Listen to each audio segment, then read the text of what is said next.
Alright, hey guys, this is Mike Watson doing my third for the holidays and now for some tournaments, and I haven't really had reliable internet for quite a while, unfortunately. So today I've decided to do a no limit cash game video. I've done a PLO video and a tournament video, so I decided to do the final of the three different types of videos that I'll most likely be doing for Poker Savvy and show you a little bit of everything that I can hopefully offer you. So I haven't been playing a whole lot of No Limit Cash lately. I've decided to play some 510 here on Everest Poker, and hopefully, I just sort of recorded this video quickly just because I wanted to do a cash video. I don't know how many interesting hands I actually get into, but I know there's at least a couple fairly interesting spots. So let's just go ahead and watch and see what happens. So look at the players first of all.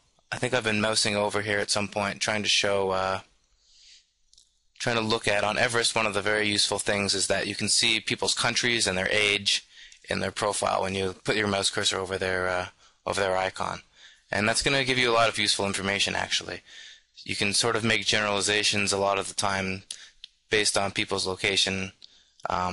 For example, on Everest, I've noticed there's a lot of like relatively weak French and Italian players. And so here in the hand on the right, I have King 9, and the guy has like 7 BBs, 7 big blinds. So it's a standard like tournament situation where you just never ever want to fold King 9. Even though the fact that he made it 3 times the blind instead of just shoving is kind of suspicious, I'm still just not going to fold there. So that's one of the weird things about Everest. Unfortunately, they let people buy in 10 big blinds deep. So you do get a few more short stacks than usual, but unlike other sites, the short stacks on Everest are generally just bad players who want to gamble in one of the bigger games. So it's not actually such a burden to have to deal with those guys. On the left here, we've got the black queens. I tend to make it 35 in the small blind here, just because we're going to be playing the hand out of position. So I make a little bit, or I make, I guess, my same raise, but a little bit bigger than I might normally. So one of the things is, like I said, I haven't been playing much No Limit Cash.